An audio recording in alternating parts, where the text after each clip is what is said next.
Man Singh murder case. The sentence will be pronounced on Wednesday. Three of the accused have been acquitted in Raja Man Singh murder case. Raja Man Singh's daughter Deepa Singh and her husband Vijay Singh were present for the hearing in the Mathura court of the 35-year-old's trial. On 21st February 1985, Raja Man Singh of Bharatpur and two others were killed in an encounter with police in the Deeg police station area. The case was investigated by the CBI and a hearing was going on in the Mathura court since 1990 on the orders of the Supreme Court.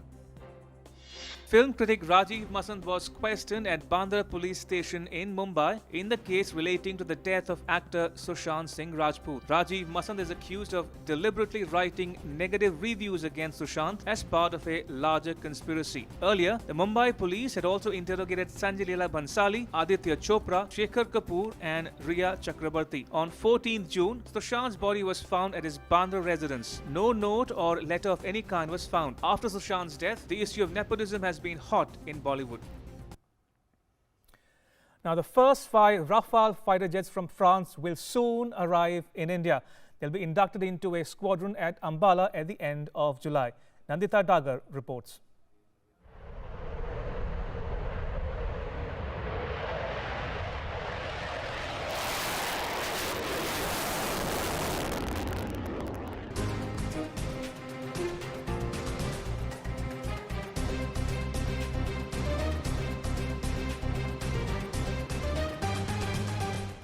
The first 5 Rafale Omni-Role fighter jets will be arriving in India in late July. They will be operationalized in a squadron at the Ambala Air Force Base.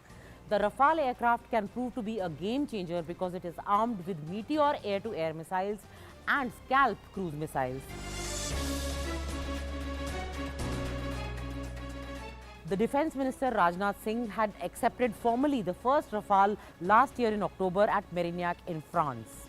These 5 Rafales were to be delivered to India in May this year, but this delivery was delayed due to the coronavirus pandemic. All the pilots, ground crew and engineers have been trained on the Rafale in France, and the weapon systems, missiles such as Scalp missile and Meteor missiles, the other weapon systems have already been delivered to India.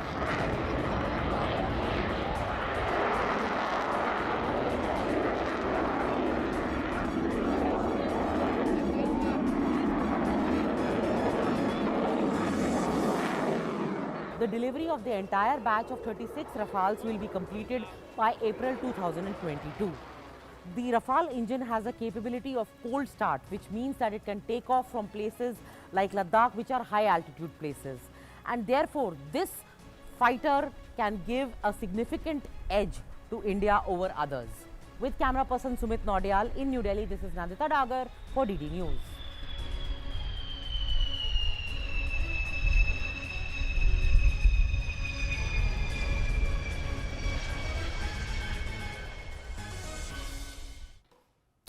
All right, time now for all the news related to the COVID-19 pandemic. A phase 2 trial of a COVID-19 vaccine candidate conducted in China has found that the vaccine is safe and induces an immune response, according to a new study published Monday in the medical journal The Lancet. The results provide data from a wider group of participants than the phase 1 trial, which was published in May. Phase 1 trial involved 108 healthy adults and it demonstrated promising results. The phase 2 trial adds further evidence on safety and immunogenicity in a large population than the phase 1 trial. This is an important step in evaluating this early stage experimental vaccine, and phase 3 trials are now underway. British Prime Minister Boris Johnson held his first face-to-face cabinet meeting of top ministers since March 17, underlining his push to encourage others to go back to work and boost an economy hurt by the coronavirus crisis. The weekly cabinet meeting inside Johnson's Downing Street office was ditched when the COVID-19 crisis threatened to run out of control. Johnson, his health minister, and other top officials all caught the virus early in the pandemic. The European Union has reached a historic deal that puts at the bloc's disposal the shared financial resources needed to tackle the challenges of the COVID-19 crisis. German Chancellor Angela Merkel and French President Emmanuel Macron have welcomed the deal. Macron said the deal followed long and difficult negotiations during which concessions had to be made to win over member states whose objections were blocking a deal. The German Chancellor said the deal showed that the bloc is capable of acting jointly even during its biggest crisis and is willing to go down new paths in unusual circumstances. Political leaders should work to make COVID-19 vaccines accessible to everyone for the global public good. World Health Organization Director General Tedros Adhanom Ghebreyesus said at a regular press conference held at the WHO headquarters in Switzerland that political commitment is crucial for everyone to have equal access to the vaccine. Cricket Australia said on Tuesday it welcomed the clarity given by the postponement of the 2020 World Cup but would not be drawn on whether it preferred to stage the delayed event in 2021 or 2022. The International Cricket Council on Monday postponed the tournament scheduled in Australia for October-November, acknowledging the logistical challenges of hosting 16 teams amid the COVID-19 restrictions. All right, here are all the international news in our World Wrap segment. The Kremlin said Russia has never interfered in another country's electoral processes, commenting on a report by the British Parliament's Intelligence and Security Committee that was leaked on Tuesday. The report on Russian influence in politics, published by political website Guido Fox, said there was credible open-source commentary suggesting that Russia undertook influence campaigns in relation to the Scottish independence referendum in 2014. The report cast Russia as a hostile power which posed a significant threat to the United Kingdom and the West across a range of fronts, from espionage and cyber to election meddling and laundering dirty money. The report said that it appears that Russia considers the UK one of its top Western intelligence targets. Sudan started on Tuesday a new trial against ousted President Omar al-Bashir and some of his former allies on charges of leading a military coup that brought the autocrat to power in 1989. State TV broadcast the judge opening the trial without showing footage of Bashir, who has been jailed in Khartoum since he was toppled in April last year following mass protests against his 30-year rule. Judicial sources said before the start of the trial that other defendants include former allies of Bashir such as military officers and Islamists. A Sudanese court handed Bashir a 2-year sentence in December on corruption charges. He also faces trials and investigations over the killing of protesters. A man who said he was armed with weapons and explosives seized control of a bus in the western Ukrainian city of Lutsk on Tuesday and took out 20 people on board hostage, the police said. Ukrainian President Volodymyr Zelensky said on Facebook that shots were heard, the bus was damaged. The man's demands were unknown, police said in a statement. TV footage showed empty streets cordoned off by people in military uniform, police cars and an armored personnel carrier. Alright, and that's a wrap on Newsnight, but news continues here on DD India and DD News. You can catch all the latest updates on our social media, mobile and digital platforms. Thanks for watching. Bye-bye.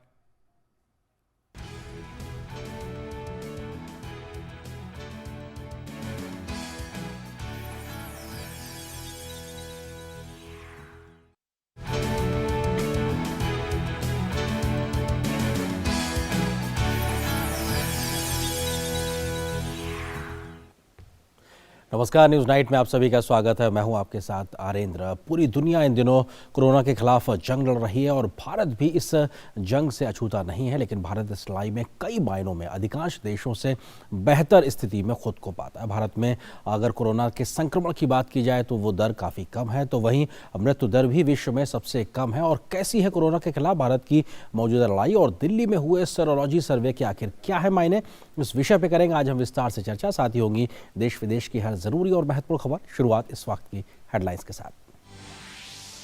प्रधानमंत्री नरेंद्र मोदी बुधवार को India ideas summit को करेंगे संबोधित। सम्मेलन में Bharat America सहयोग समेत कई मुद्दों पर होगी चर्चा। साथ ही महामारी के बाद वाली दुनिया में दोनों देशों के संबंधों के भविष्य पर भी होगा विचार।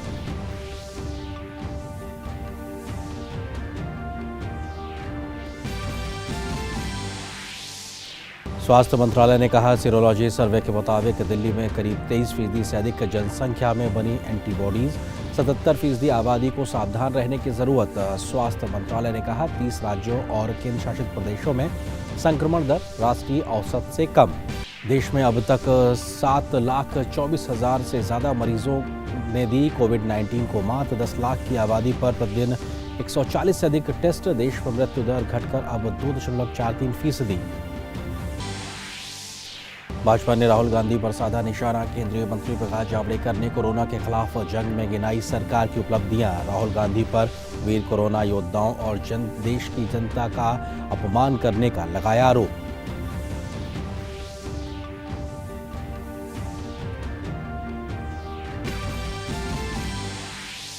राजस्थान उच्च न्यायालय ने बागी विधायकों पर फैसला रखा सुरक्षित। विधानसभा अध्यक्ष को 24 जुलाई तक विधायकों पर कार्रवाई नहीं करने का दिया निर्देश।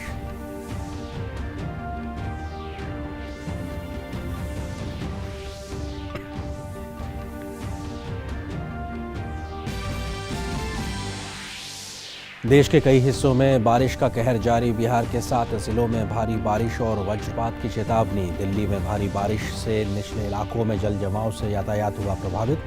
केंद्रीय मंत्री अमित शाह ने मेघालय के मुख्यमंत्री से बात कर राज्य में बाढ़ की स्थिति से निपटने के हर संभव मदद का दिया आश्वासन।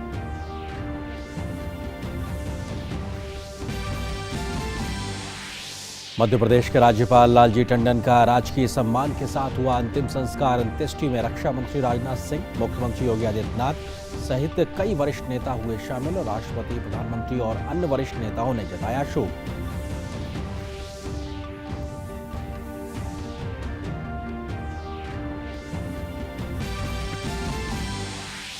कोरोना संक्रमण की वजह से सालाना अमरनाथ यात्रा हुई स्थगित। अमरनाथ श्राइन बोर्ड की बैठक में उपराज्यपाल ने लिया फैसला।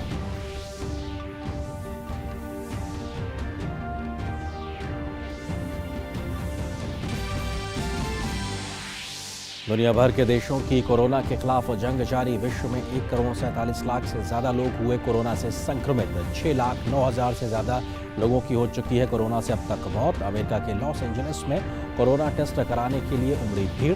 फ्लोरिडा में लगातार छठे दिन संक्रमण के 10,000 से ज्यादा मामले आए सामने।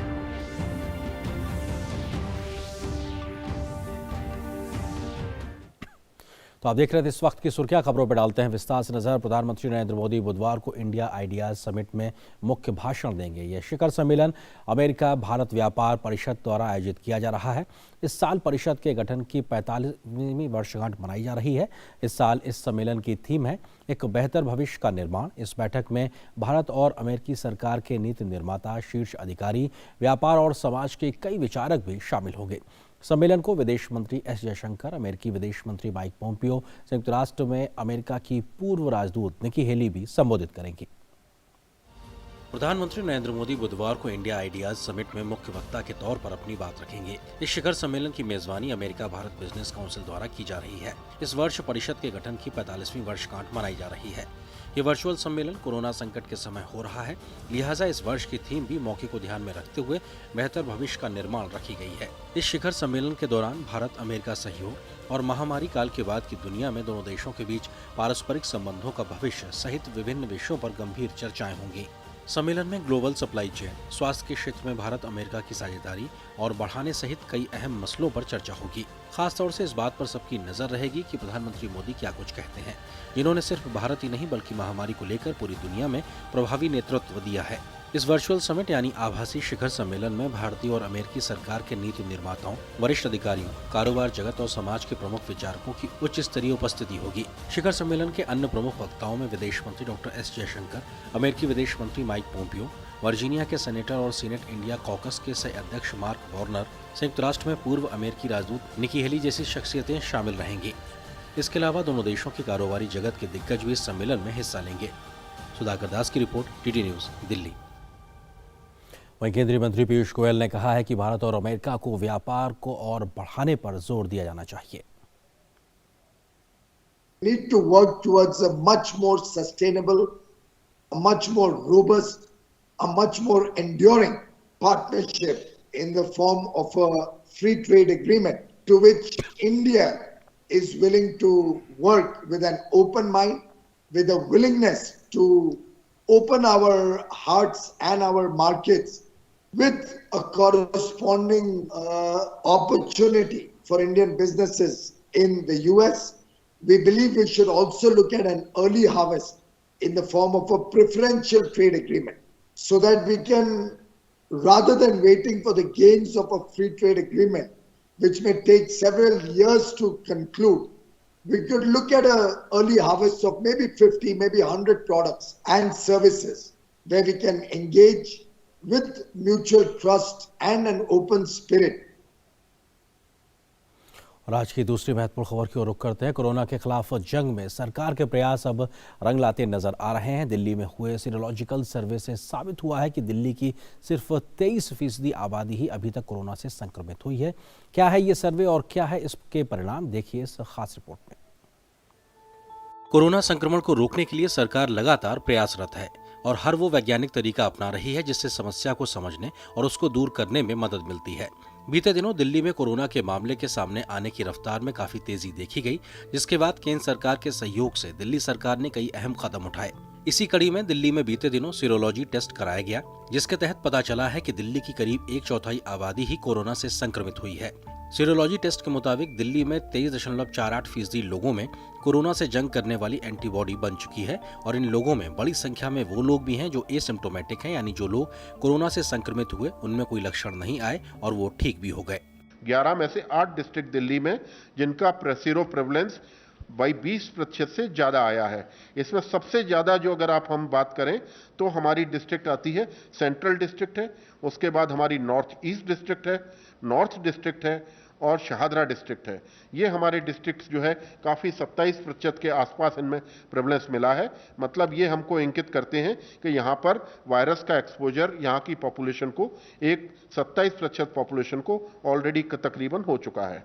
तो हमारी दिल्ली की पॉपुलेशन 22.86% ही आज की तारीख में इससे एक्सपोजर हुआ है या संक्रमित हम उसको मान सकते हैं। 77% आबादी हमारी दिल्ली की आज भी वल्नरेबल है।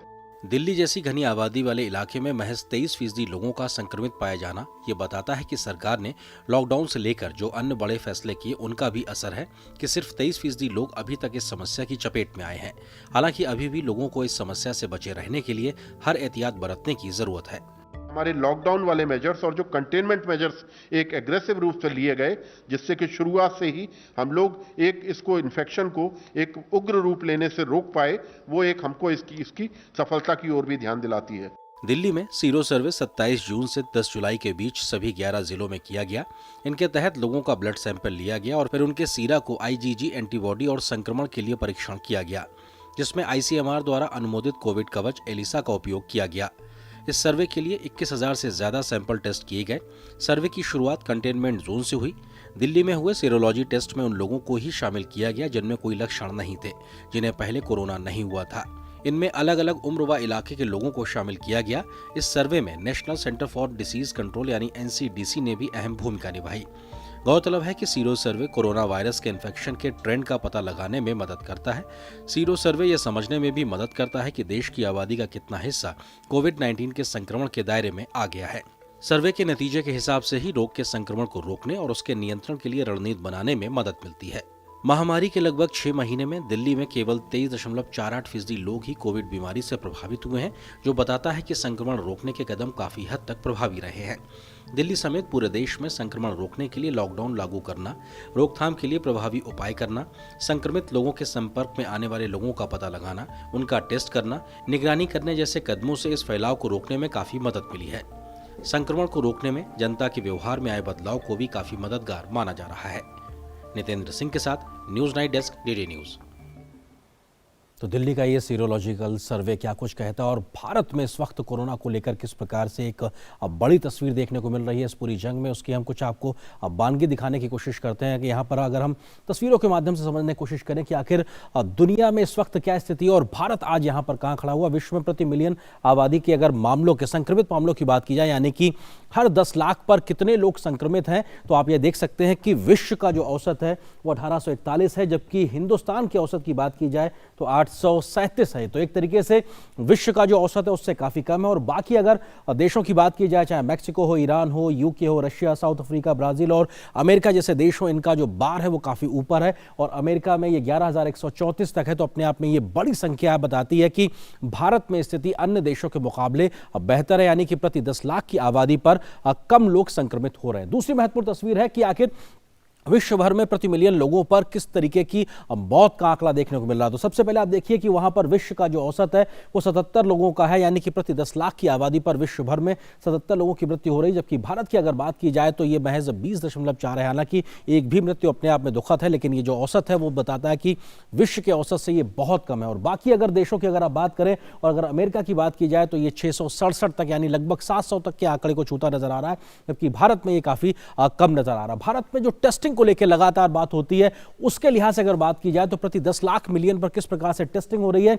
भारत का कुल जो अगर औसत की बात की जाए तो ये 180, यानी प्रति 10 लाख की आबादी पर 180 लोगों की टेस्टिंग हो रही है। ये अपने आप में ऐसी संख्या है क्योंकि WHO कहता है कि अगर 140 तक की आपकी अगर टेस्टिंग हो रही है प्रति 10 लाख पे, तो ये अपने आप में आपको बताता है कि बहुत बड़ी संख्या में टेस्टिंग हो रही है। जबकि अगर हम कई राज्यों की बात करें तो वहां पर जो राष्ट्रीय औसत है उससे भी ज्यादा एक तरीके से टेस्टिंग हो रही है। केरल हो, MP हो, हरियाणा हो, इसके अलावा मध्य प्रदेश हो, राजस्थान हो, लद्दाख, चंडीगढ़, पंजाब, सिक्किम, या तमाम ऐसे राज्य हैं, दिल्ली भी उसमें शामिल है, तमिलनाडु, त्रिपुरा और गोवा में तो ये 1333 तक जाता नजर आ रहा है। तो अपने आप में न सिर्फ देश में 140 के टेस्ट जो कि WHO के एक पैमाना है उससे ज्यादा टेस्टिंग हो रही, बल्कि कई ऐसे राज्य और केंद्र शासित प्रदेश हैं जहां पर प्रति 10 लाख मिलियन पर ज्यादा टेस्टिंग हो रही है। इसके अलावा एक और तस्वीर आपको जल्दी से दिखाते हैं कि आखिर इस वक्त भारत में स्थिति क्या है। कुल सक्रिय मामलों की बात की जाए तो लगभग ये 4,02,000 के आसपास कहीं इस वक्त की स्थिति है।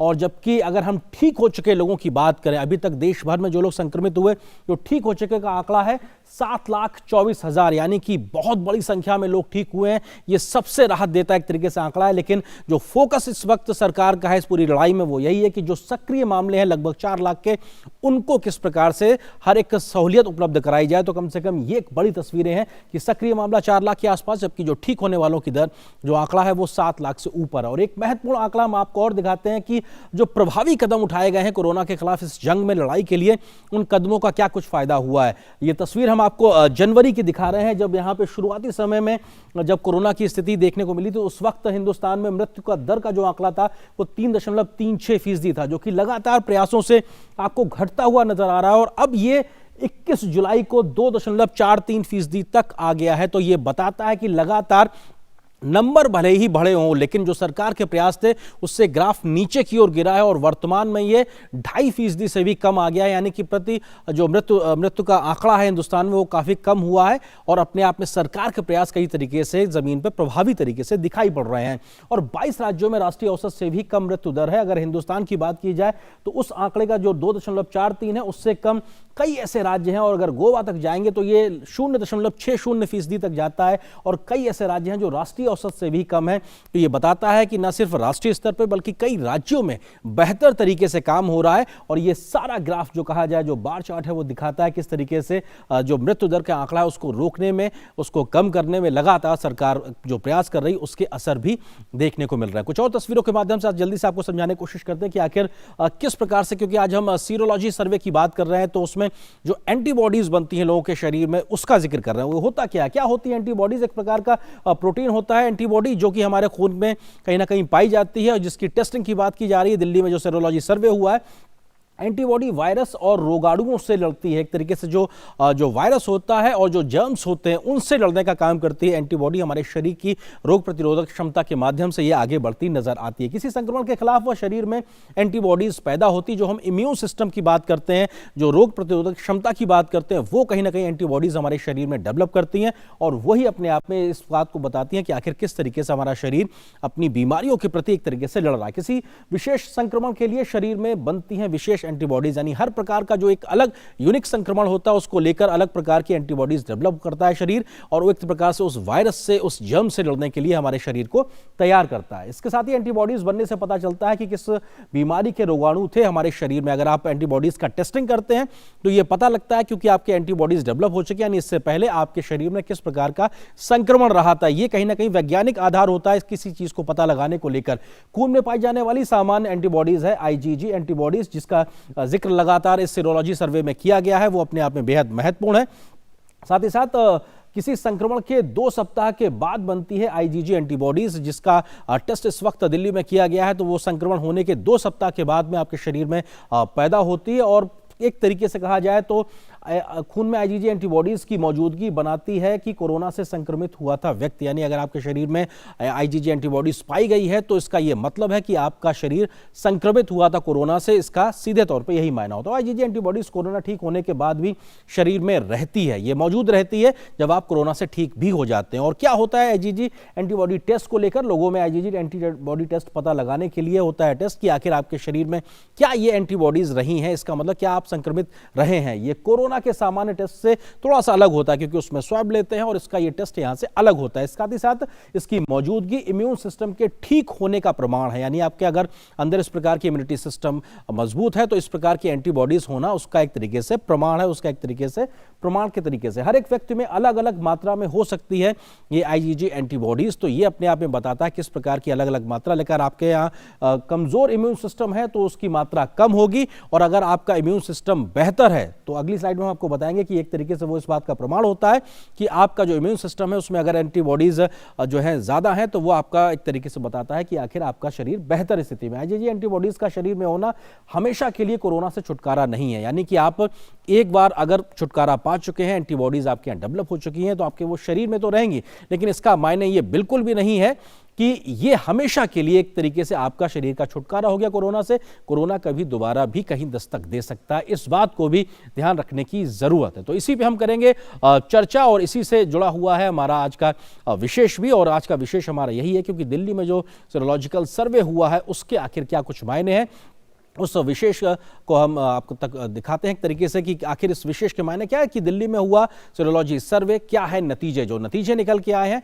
उसके आखिर मायने क्या हैं। और इस विषय पे बात करने के लिए 2 बहुत ही खास मेहमान इस वक्त मेरे साथ में मौजूद हैं, उनका मैं परिचय भी आपसे कराता हूं। मेरे साथ डॉक्टर रणदीप गुलेरिया मौजूद हैं जो कि निदेशक हैं एम्स के, और इसके अलावा doctor NK Reddy, country director access health international के। सर, आप दोनों ही लोगों का बहुत बहुत स्वागत है। डॉक्टर गुलेरिया, मैं पहले आपका रुख करना चाहूँगा, ये जो दिल्ली में सर्वे हुआ है सीरोलॉजी सर्वे, इसके जो भी नतीजे आए हैं आम भाषा में किस तरीके से समझ सकते हैं, तब जबकि हम कोरोना से लड़ाई लड़ रहे हैं, इस सर्वे के मायने क्या? दिल्ली में जो सर्वे हुआ है सीरो सर्विलेंस, वो ये देखने की कोशिश करता है कि जिन लोगों को कोविड के कोई लक्षण नहीं थे उनमें कितना एक्सपोजर या कितने इन्फेक्शन हुए, क्योंकि हम जानते हैं कि कोविड एसिम्प्टोमेटिक लोगों में भी हो सकते हैं और माइल्ड लोगों में भी हो सकता है, और उससे ये आइडिया हो लगता है कि हमारे एरिया में या हमारे शहर में कितनी फैली है और इसलिए कितना हम उसको कंट्रोल करने में कामयाब हुए। तो अगर हम अपनी इस सीरो सर्विलेंस का डेटा देखें तो इसका ये मतलब, इससे ये निकलता है कि ऑलमोस्ट 23% जो लोग हैं जिनको कोविड के कोई लक्षण नहीं हुए उनमें एंटीबॉडीज पाई गई, और इसका ये मतलब कि बहुत ज़्यादा बीमारी हमारे सिटी में फैली नहीं है।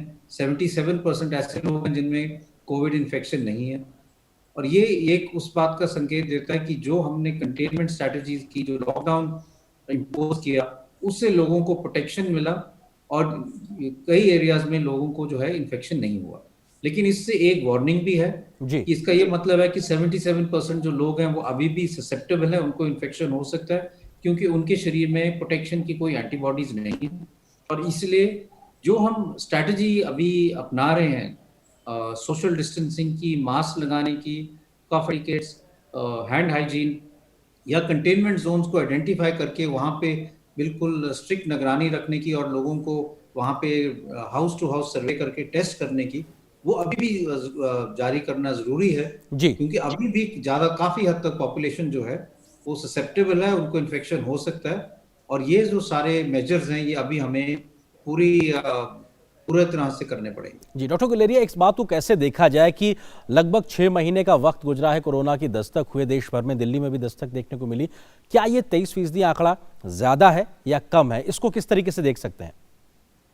तो मेरा ये मानना है कि अगर हम और कंट्रीज में भी देखें देश के, दुनिया के, तो ये नंबर रफली उनसे उतना जितना ही है। कई जगह थोड़ा सा और शहरों से ज्यादा है, कई जगह कम है, तो उसी हिसाब से है। लेकिन ये बात सही है कि कई ऐसे शहर हैं, और ये डर था जिससे हम बात करते हैं कि बहुत ज्यादा कम्युनिटी स्प्रेड हो गया है, सब लोगों में कोविड फैल रहा है, तो ऐसा नहीं हुआ है, क्योंकि अगर हम नंबर्स देखें तो उसका ये मतलब है कि ज़्यादा कम्युनिटी में नहीं स्प्रेड किया, हम इन्फेक्शन को फैलने से कंटेन कर पाए हैं, और हमें अपने मेजर्स जो हम कर रहे हैं वो आगे करने पड़ेंगे।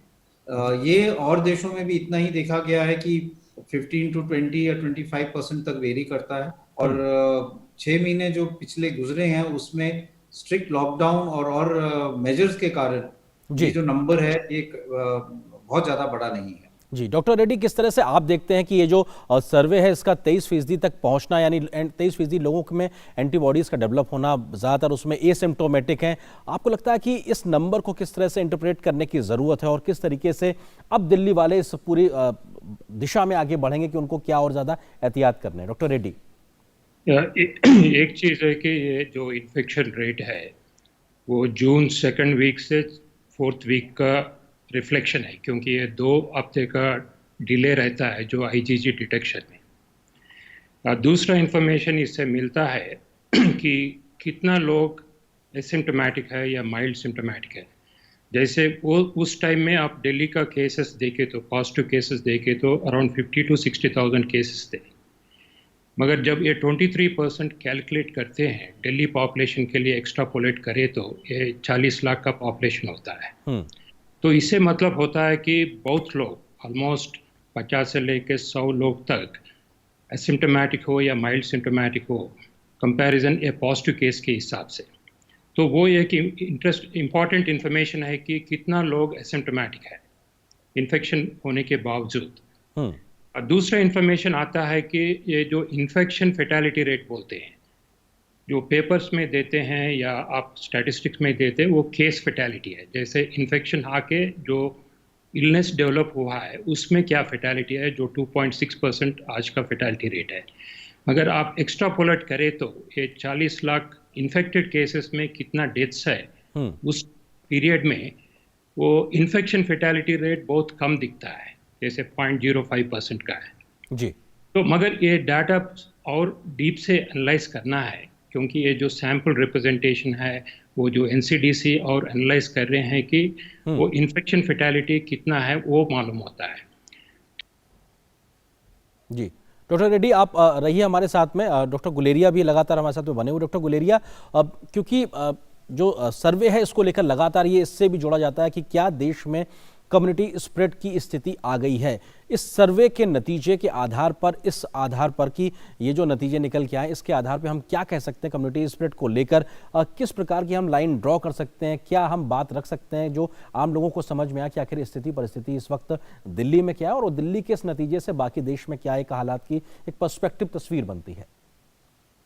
तो जब हम कम्युनिटी स्प्रेड की बात करते हैं तो हम ये कहते हैं कि अब बीमारी जो है कम्युनिटी में बहुत ज़्यादा फैल गई है और टेस्टिंग, ट्रैकिंग, आइसोलेशन की इतनी ज़रूरत नहीं है, और हम सिर्फ ट्रीटमेंट और की तरफ ध्यान दें, हॉस्पिटल कैपेसिटी की तरफ ध्यान दें। ये सर्वे ये शो करता है कि ऐसी स्थिति नहीं है। अभी भी बहुत ज़्यादा ऐसे लोग हैं जो ससेप्टेबल हैं, और इसलिए कम्युनिटी स्प्रेड उस पॉइंट ऑफ व्यू से नहीं हो रहा। और हमें जो अपनी टेस्टिंग, ट्रैकिंग और आइसोलेशन की जो हमने जो मेथड्स अपनाए हैं वो हमें अभी भी आगे लेके चलने हैं, क्योंकि उससे ही हम आगे लोगों को में इन्फेक्शन को फैलने से रोक सकते हैं। एक और इसमें पॉजिटिव चीज़ यही है कि हमारे जो लोग हैं इन्होंने माइल्ड डिजीज ज़्यादा है, और माइल्ड और एसिम्प्टोमेटिक पेशेंट ज़्यादा है, कि कई जो हम एसिम्प्टोमेटिक कहते हैं वो ऐसे भी हो सकते हैं जिनको थोड़ा सा बुखार, गले में खराश हुई, उन्होंने इसको कोविड नहीं माना, समझा कि ये मौसमी जुकाम नज़ला है, और अपने टेस्ट भी नहीं कराए, और ना उनको ऐसे लगा कि ये लक्षण है।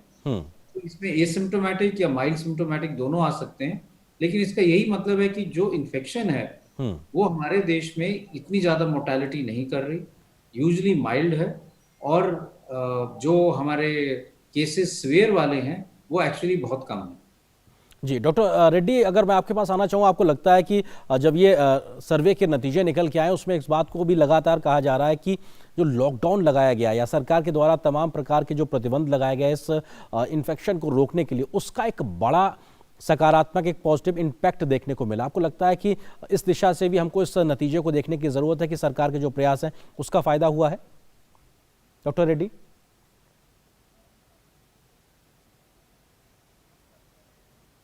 डॉक्टर रेड्डी, आपकी आवाज़ हम तक नहीं आ रही, हम कोशिश करेंगे कि आपकी आवाज़ बेहतरी से हम तक पहुंचे। इस सवाल को लेकर मैं डॉक्टर गुलेरिया के पास जाता हूं। डॉक्टर गुलेरिया, लॉकडाउन जैसी जो कोशिशें सरकार ने की, उसका कितना फायदा इस प्रकार के नतीजों से निकल के आता है? तो लॉकडाउन से बहुत फायदा हुआ है और इससे दो फायदे हुए हैं। एक तो ये जो हम इस सीरो सर्वे से देख रहे हैं कि लॉकडाउन के कारण बीमारी इतनी ज़्यादा फैल नहीं पाई, और हमारे जो दिल्ली में भी सीरो सर्वेलेंस से ये निकला है कि लॉकडाउन से हम उसको कंटेन कर पाए। बहुत ज़्यादा लोगों में इन्फेक्शन नहीं हुआ और ऑलमोस्ट 77% जो लोग हैं वो प्रोटेक्टेड रहे, और इससे ये मानना पड़ेगा कि लॉकडाउन से बहुत फायदा हुआ। एक हम जो लॉकडाउन से और फायदा देखते हैं जो इसमें नहीं आता, लेकिन जैसे अगर आप चार्ट देखें तो हमारे केसेस जो हैं पर मिलियन कम है, और इसीलिए लॉकडाउन के दौरान हमें काफी टाइम मिला, 2 महीने का टाइम मिला, जब हम अपनी हेल्थ केयर फैसिलिटीज को इम्प्रूव